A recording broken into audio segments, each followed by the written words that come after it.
the Cinema Judge!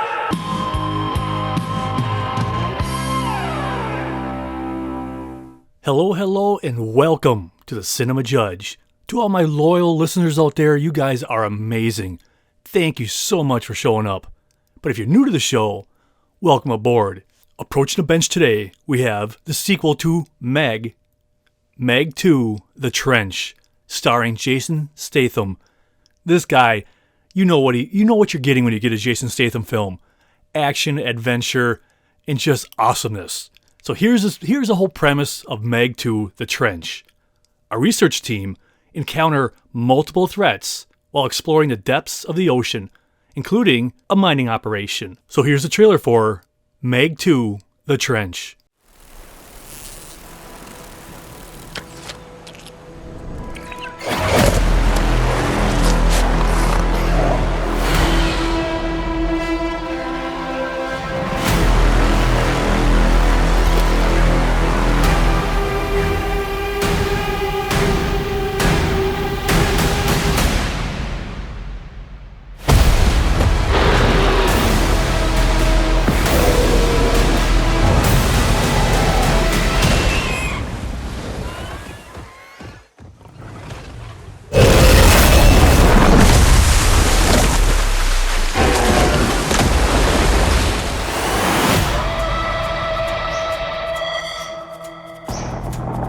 Jonas, we need your help. We're detecting increased aquatic activity 25,000 feet deep in the trench. It's an ancient ecosystem untouched by man. Whatever is down there is trying to make its way to the surface. This is a bad idea. Just a little bit.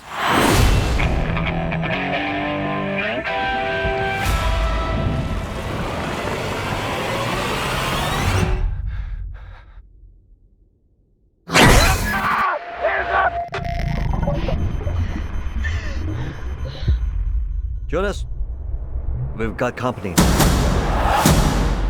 That's the biggest MEG I've ever seen. Biggest MEG anyone's ever seen. That's the apex predator. Everybody make it to the station! You can make it! It's time! 3 massive MEGs and who knows what else have escaped the breach. I just hope it goes better than last time.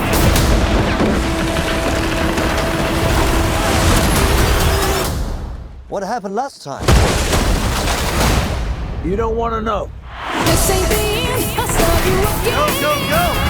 We've never seen this before. They hunted in packs.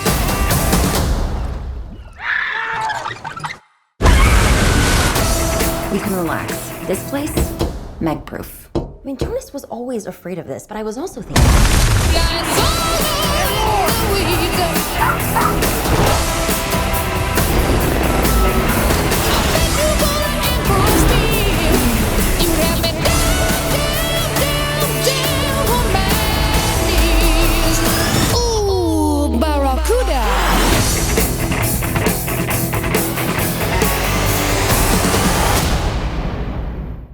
Now, just in case you're unaware, the song that permeates through that trailer is Barracuda by Heart.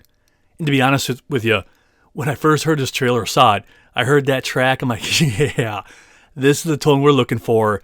Great band, and it just fit perfectly with this tone. So those of you who are unaware who Heart is, give them a check, go on whatever device you have, go find Barracuda, and on and on. That's just one of their hits. But just a little side note. Now, coming up first, we're going to hear from 2 producers and then the director. The first producer, Lorenzo di Bonaventura. And if I mispronounce that, sir, I truly apologize.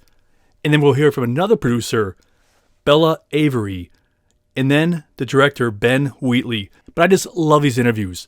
And they just talk about getting the new script, what they wanted to accomplish, giving it to the director, and then the director saying, this is what I want to do with it.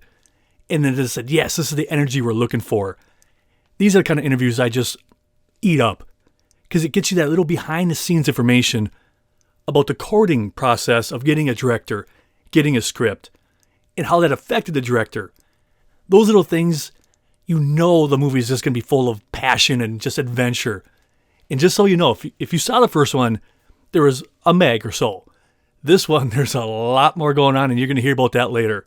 But first of all, the producers and the director talk a little bit more about this film. I particularly like to make movies that makes the audience react positively, fun, let's go, And so I find it very satisfying as a filmmaker to provide that kind of enjoyment to people. So it seemed to us that the story was not done, and we had many, many ideas that we weren't able to put in the first one. So we were like, all right, let's give it a go. And then we got a really great script, and on we went. When Ben Wheatley read the script, and we all got on a call with him to talk to him about how he saw the script, that's when he had us, because his vision of the film was insane and fun and exciting, and all the things that we wanted the second Meg to be quite frank. And that was on a higher level, on upping the game with everything, from the VFX, for the action, to the characters, taking them a little bit deeper, tiny bit darker, but still making it very much a family-friendly film, but just going a little bit deeper into everything. And that's what he brought to the table. And something really exciting about Ben when he was talking to us about the film and what he's doing every day on this set, his creativity knows no bounds. And that's the thing that really, of all things, sold us on him, is that he is constantly coming up with ways to do things. And he's a very user-friendly director, in the sense of that he's got so much to be thinking about with VFX, and we have an amazing team with him with this. But it's not an easy thing when you take on a film of this stature, with all these creatures, with the green screen, with the actors, with everything. And then being able to pivot and make a different decision, because you have to.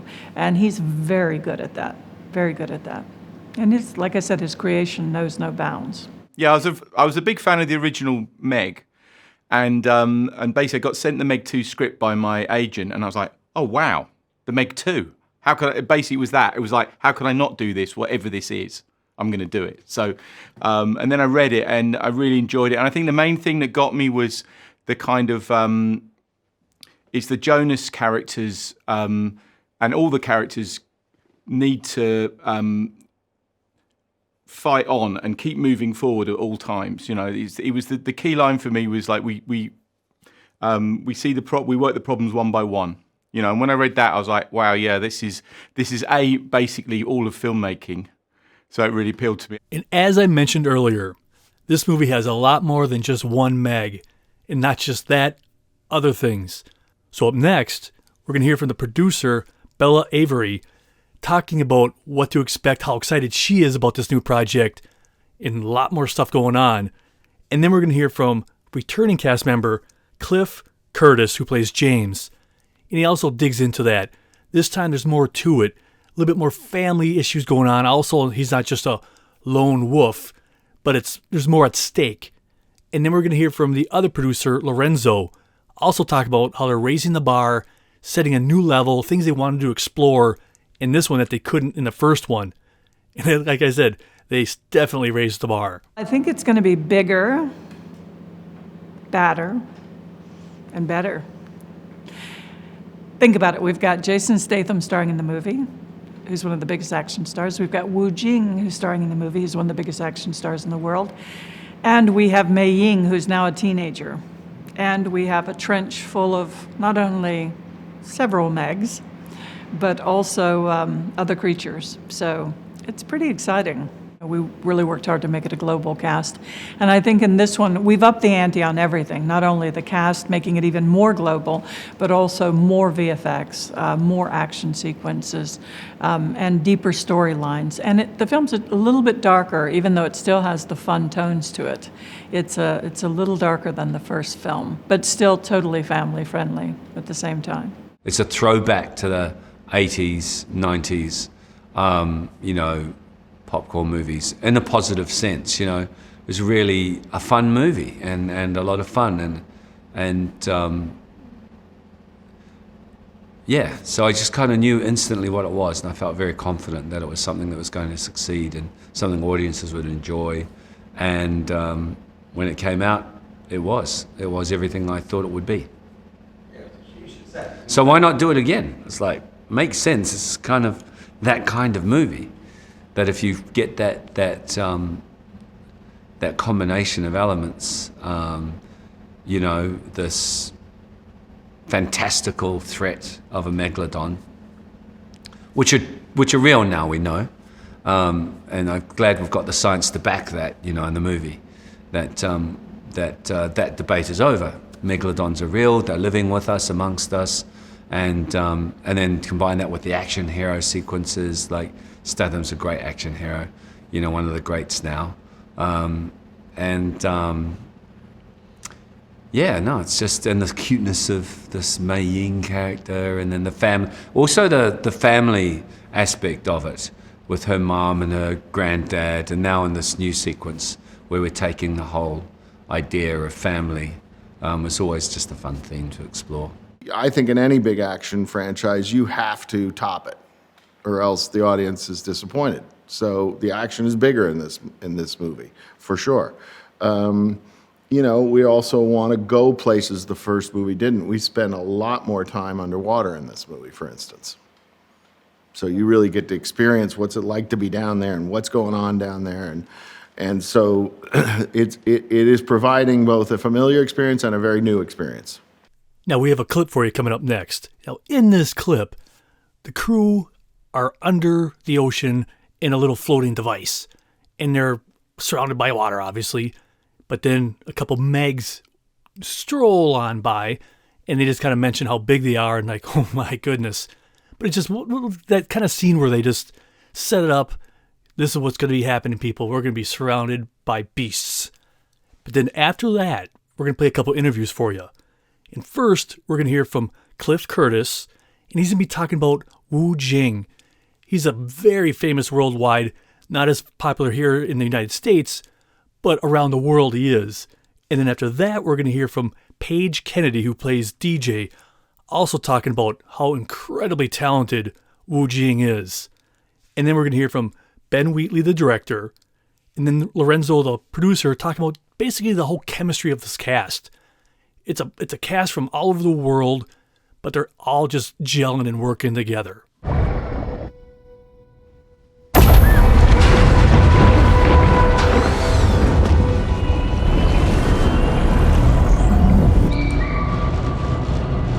How did your pet shark get down here, Jiming?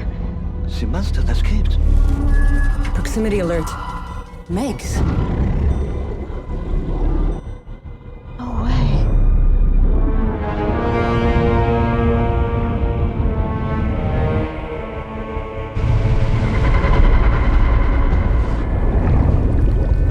That's the biggest MEG I've ever seen. Biggest MEG anyone's ever seen. Working with Wu Jing was a real pleasure. You know, he's very light on his feet, very light-hearted, kept everything very light and fun, and you know, which is great. It was very, very, you know, and great at improvising. His English was amazing. Like, he keeps getting better and better, you know, so the communication was great, and yeah, and it's great that he improvises stuff in mid-scene, in the middle of scenes. And that we have that sense of fluidity so that we can sort of feed off the energy of the scene. Wu Jing is funny, man. He's so open, and he's so free, and he's so like affable to the process and to us, and he jokes around, and he has his translator with him at all times, but he picks up things quickly, and he's learning the language fast, and he's a ball of energy and fun. With Wu Jing, he's obviously, you know, a director as well as a performer. So he understands so many of the elements of it, and he has done so much action stuff. So he's, again, like Jason, he knows exactly what he's doing. So it's almost like I learn from them as much as I'm directing them, but I'm not telling them. You know, because they know what they're doing. So there's an element of that, and I think that, but Wu Jing also has he has a sense of comedy and a sense of comedy timing as well, which is really brilliant. And then he's just very sweet to work with as well. It's been really a welcome thing that there's a very natural chemistry that has happened between each of the pair of the three and the three.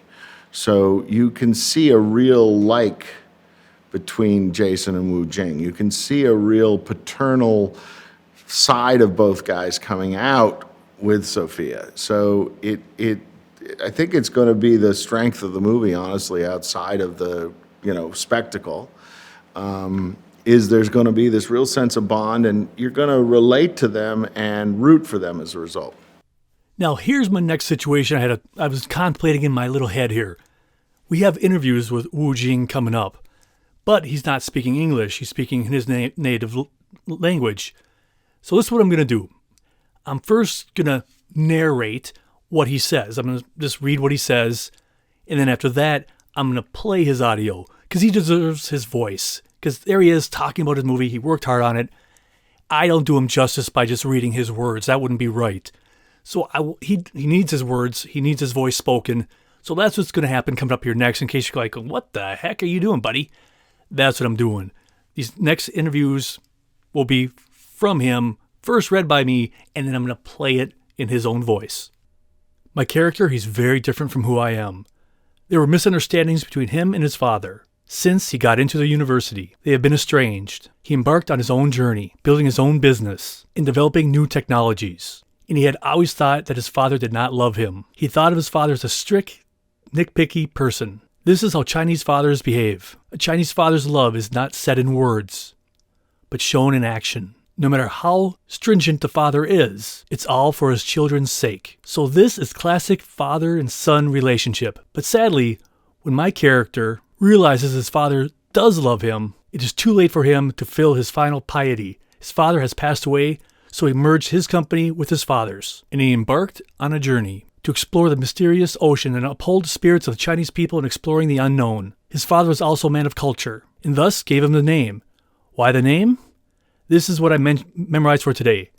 It means the ocean, the abyss, or the four seas. Like what the Ming Dynasty poet said, we can soar the highest of skies, shine in the darkest abysses, and that's what his name means. In other words, like a long time ago, Chinese have always been curious, and we've constantly explored the unknown.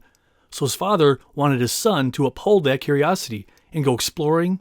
And in the film, they are close to one another. But because of their misunderstandings with his father, he hasn't been in touch with his family often. So he's missed out on watching his niece grow up, and he'd like to participate more in the future. His niece is also an orphan, so he'd want to protect his adorable young niece. It's a love-hate relationship. My character and Jonas are inherently the same kind of person. That way they think and act alike. They're both strong men, strong physically and mentally. It's just that the way they go about things a little different. For example, Jonas acts more rashly, and he'd take action whenever he thinks of something, whereas my character would think of the possible outcome before taking action to protect everyone. That's who he is. They have different ways of handling things, but something in common is their love and care for Ma Ying. I have filmed a lot of movies in China. I am interested in what foreign filmmakers think, how they think about filmmaking, and how they treat their work, and what kind of problems that they have to deal with at work. This is me coming here again, filled with curiosity. I found that filmmakers around the world are the same. There will be surprises, there will be confusion, and there will be tolerance, whereby everybody helps one another overcome their difficulties. In times when they are tired, and there are times where everybody will be happy. Filmmakers worldwide are the same. More importantly, everyone is willing to sacrifice for the film, ready to endure hardships, prepared to forget their pain and fatigue, and enjoy making movies. I think it's something filmmakers all over the world have in common, and we just all hope to bring out a good film for the audience worldwide. See guys, that's an example of why I shouldn't read stuff. I just go off the cuff of my hand usually. That's why I don't read. That's why that was that way. But now, here he is in his own voice. 张九明跟我是一个不太一样的人，他是从小因为跟他爸爸产生了误解，所以上大学之后就不跟爸爸和家里联络了，自己独自去创业，独自去发展自己的事业，独自发展科技公司。他一直以为父亲不爱他，他一直以为父亲对他过于严厉，过于苛刻。其实中国式的父亲往往是把爱藏在心里而不会去说出来的，中国式的父亲往往只是所有的东西付之于行动，严父可能过于严厉，但是过于严厉都是为了自己孩子的对自己孩子那份爱，所以他是一个典型式的中国式的父子。但是很可惜，当张九明这个角色醒悟他的父亲是多么爱他的时候，可惜，子欲孝而亲不在，所以他就把他爸爸的公司跟他自己的公司合并在一起，继续想探索海洋，探索未知世界，就发扬这种中国人探索未知世界的这种精神。他的爸爸也是一个很有文化的人，所以给张九明为什么取名叫九明呢？今天我背的台词也是这样，九明意思是海洋，或者是深渊，或者是四海。明朝的文人宋濂说上凌霄汉，下逐九明，大概就是这个意思。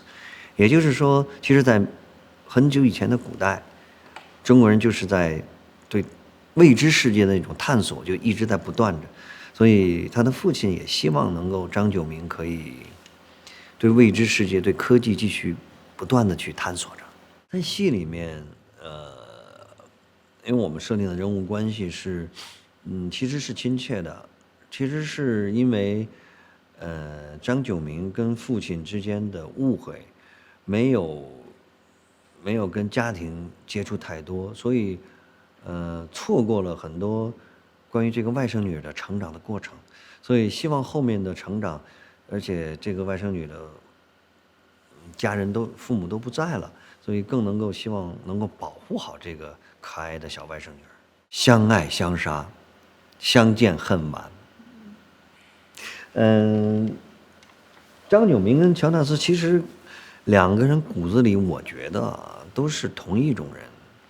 他们对一个事情的判断，有时候都是那种，有的时候对一件事情做出的反应都是，两个人都是很强壮的男人，两个人都是心理很强大的男人，只不过处理事情的方法不太一样。比如说，乔纳斯有一件事情发现了一件事情，不管不顾就要去干。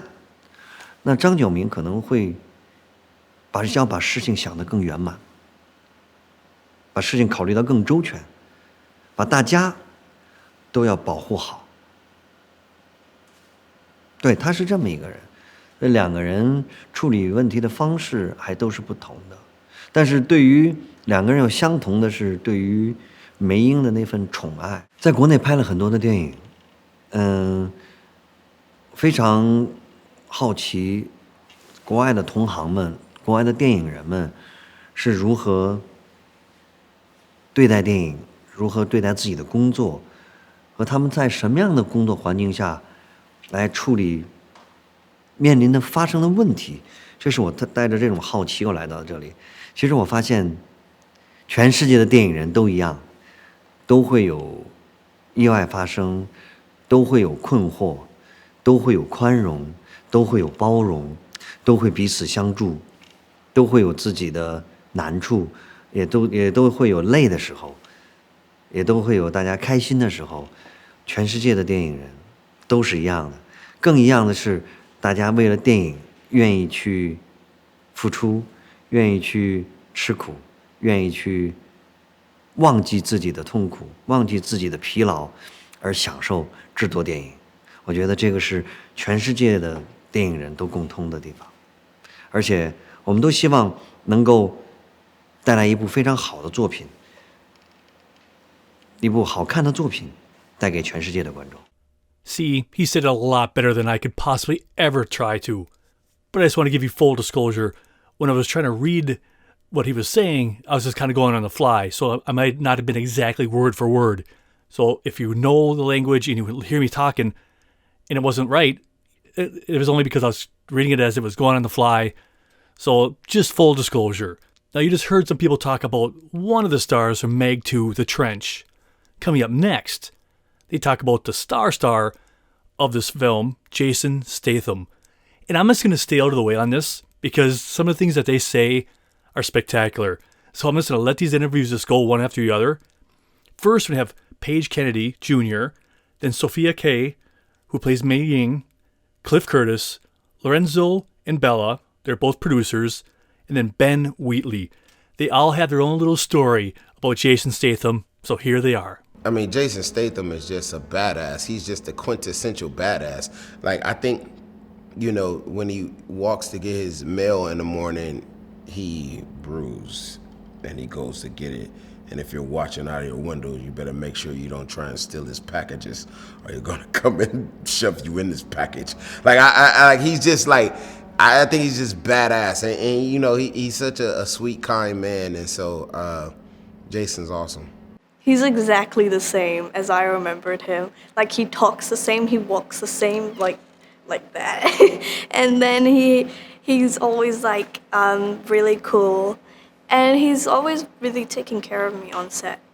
He's really nice. He's just got this kind of raw masculinity that just sears into the image and that frame again. You know, he just looks like a real action hero.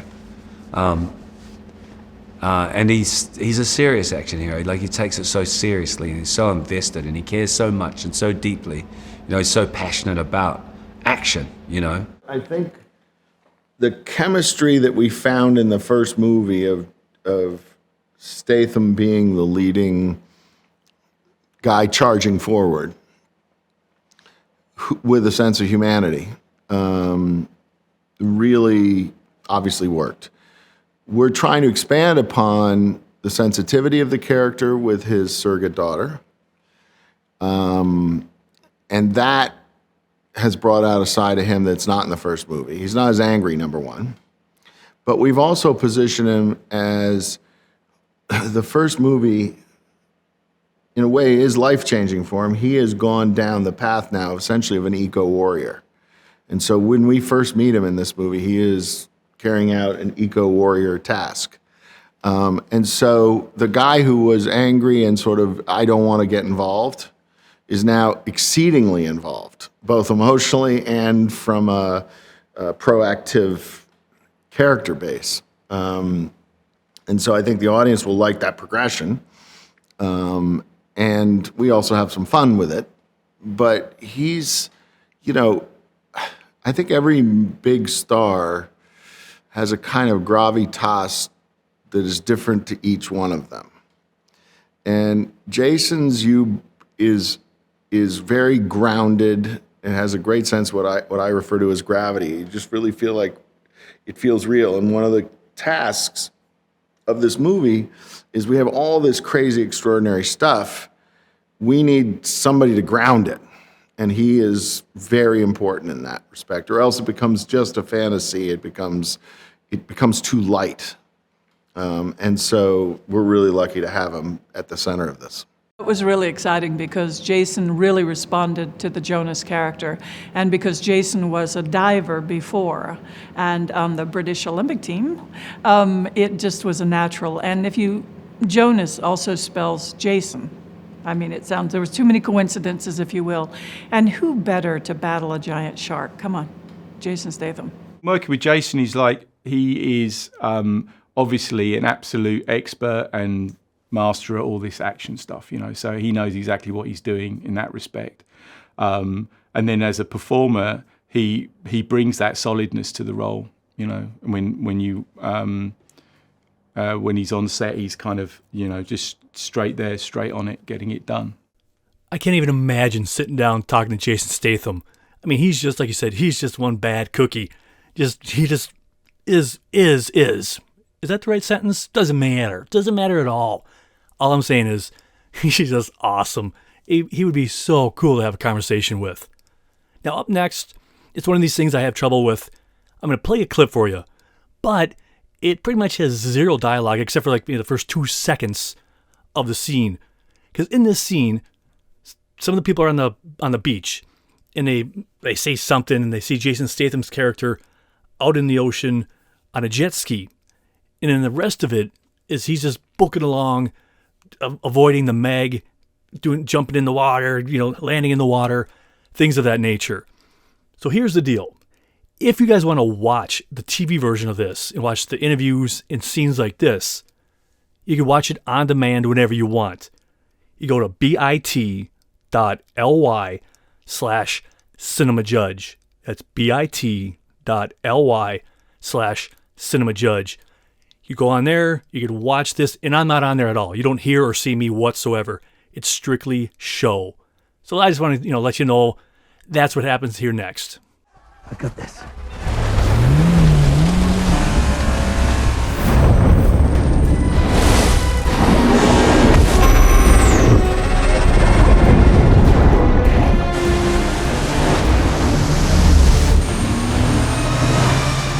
Come on.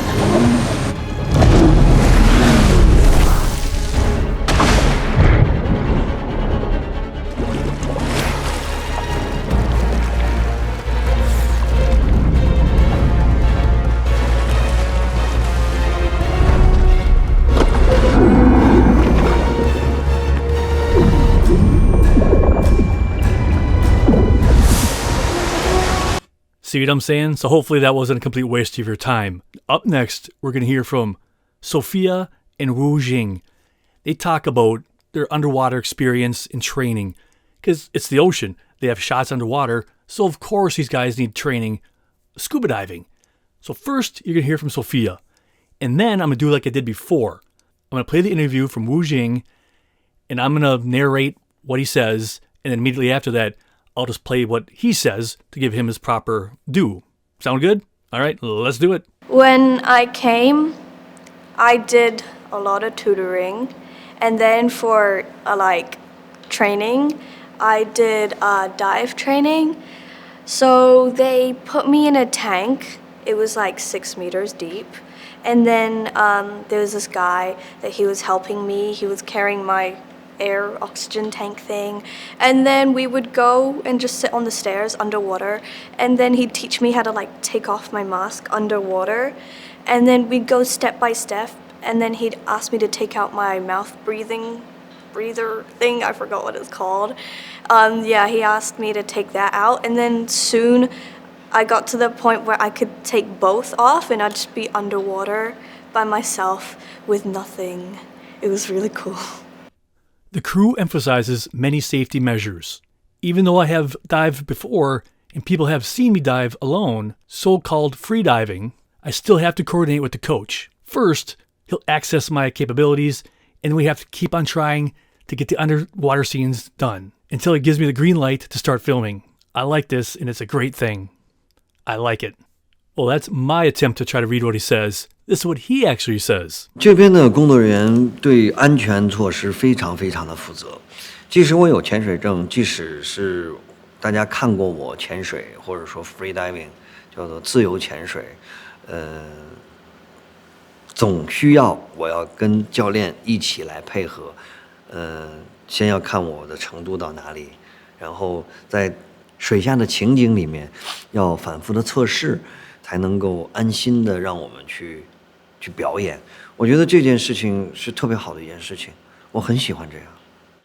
Now you might be asking yourself, what is this movie like? What else movies are in the same vein or wheelhouse?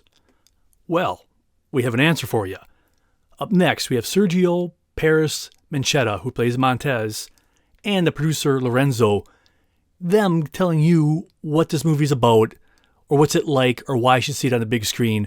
These are two cool interviews. Check it out. It's like Jurassic Park underwater. It's like, I don't know, it's like Die Hard underwater. It's like a mix of everything underwater. Lots of water. When you see a movie, a big wave in a movie, and you think, this is VFX, this is CGI, this is not real. It's real, dude. The wave is real. And it's hitting you for real, and it's... I've been hit by a wave just right now, and believe it, it's real. I think this is the definition of a big screen movie. We have giant creatures. We have massive mayhem. We have way, way deep underwater. We have spectacle in a way. And to me, movies that have spectacle, they need to be seen on the big screen. Once you've seen it on the big screen, to me, okay, great. See it on a smaller screen. See it on your home TV, whatever. But the impact of scale can only be felt on a big screen. And this is the kind of movie that has that impact. And that pretty much sums it up.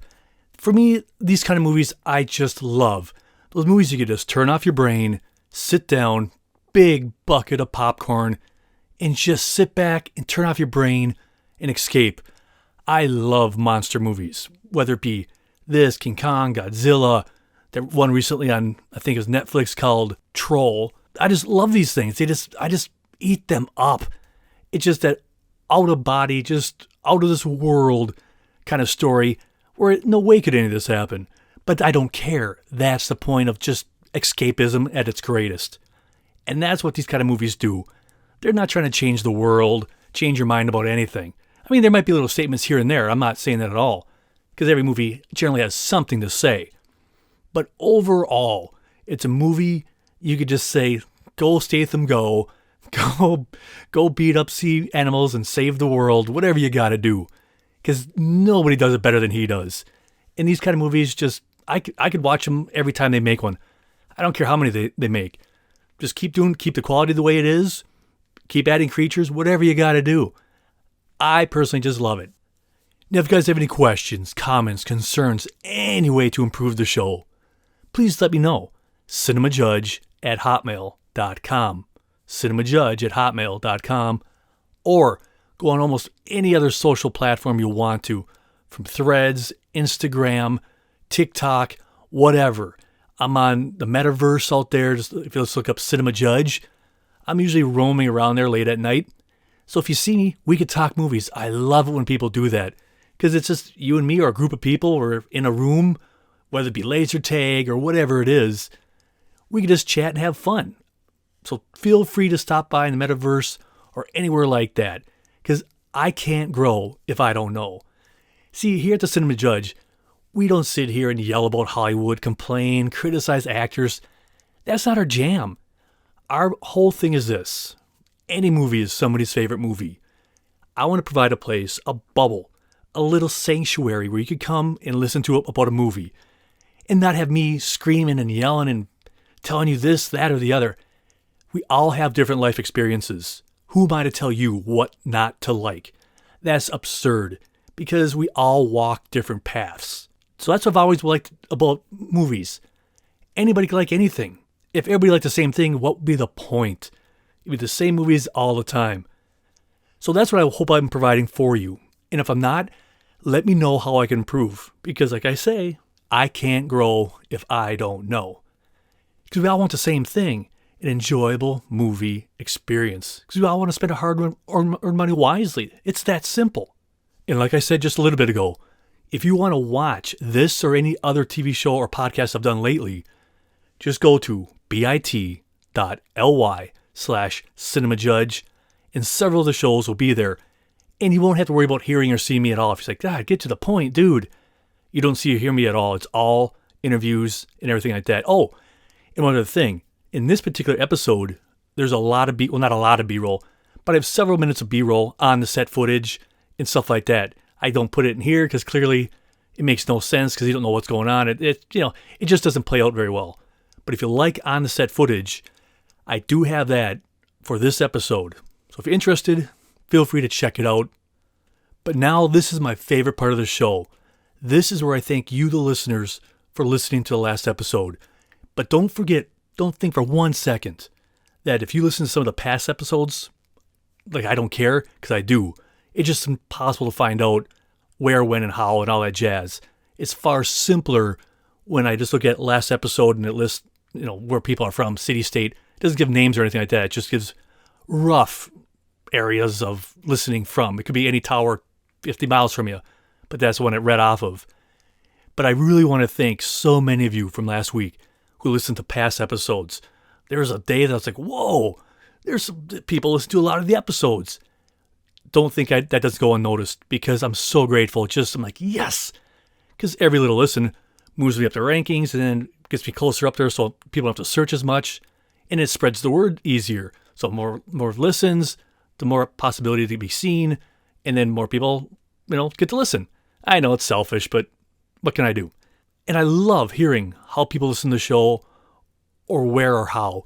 Some of you might be driving to work, sitting at home, doing whatever it is. Or some people use this as a nightlight. They play it all through the night, and that's fine too. Or you could be listening months from now. That's even cooler. I don't care what it is. I'm very grateful. Like I always say, wherever, whenever, or whatever you're doing, this is for you. All my listeners from the United States, so many from Germany and the Netherlands, also Canada, Poland, United Kingdom. Every one of you who are sharing the show or listening to more than once, I am so grateful. Minneapolis, Minnesota, St. Paul, Minnesota, Oud Vosmer, Zealand. That's O-U-D, little slash, whatever it is, V-O-S-S-E-M-E-E-R, Zealand. Duluth, Minnesota. Menifee, California, is that right? Menifee? Well, thanks so much. McKinney, Texas. Apple Valley, Minnesota. Highland Ranch, Colorado. Bermondsey, Southwark, or Bermondsey, Southwark.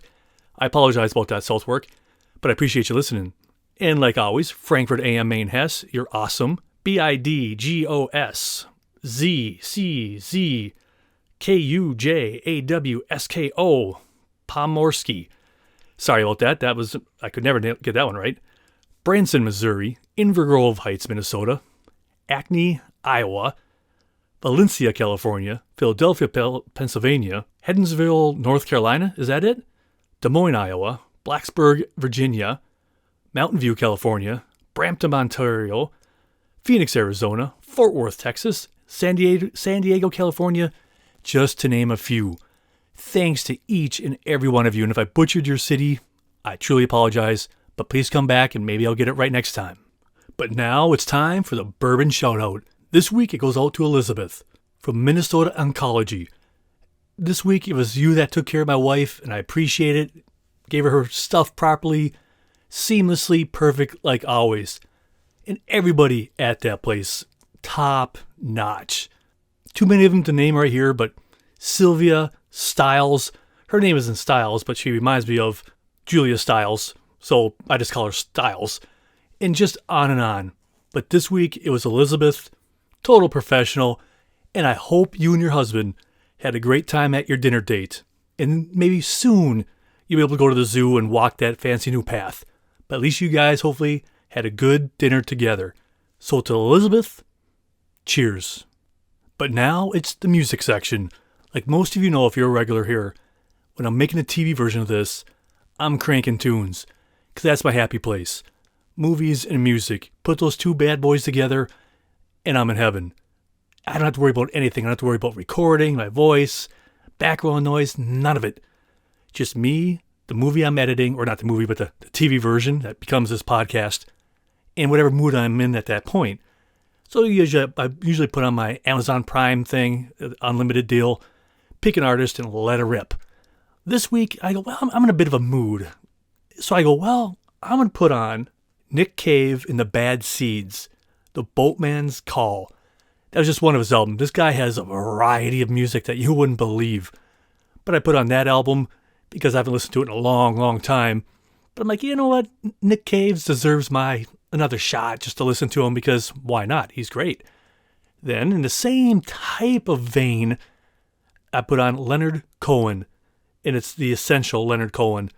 Again, brilliant, dark songs that are just...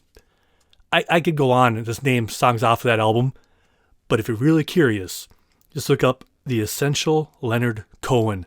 Brilliant songs, thought-provoking, emotional, just incredible. The stories that he tells, the stories that he weaves. Oh, come on. Give him a go. And also with, Nick Cave. The guy he is a genius. He's just, both of them are. Incredible stuff. And then I also put on, just for a little variety, because, they're a little bit darker. Just for giggles, I put on a little Dr. Hook. I mean, come on. They're hilarious and fun, and then they have power ballads at the same time. They're a very unique band, but everybody just usually thinks of a couple songs of theirs, but they have a huge catalog. So if you ever just want to be uplifted and just, bring a smile to your face, Dr. Hook. But not just that, but they do have some emotional, powerful songs. So I digress. But that's what I was throwing down when I was making this particular episode. Nick Cave and his Bad Seeds, Leonard Cohen, and little Dr. Hook. Well, that is it. My glass awaits. I'm thirsty. So cheers to you and to the movies. So till next time, be well, be good, and I'm gone. I'm Jeff. Thanks for listening to The Cinema Judge.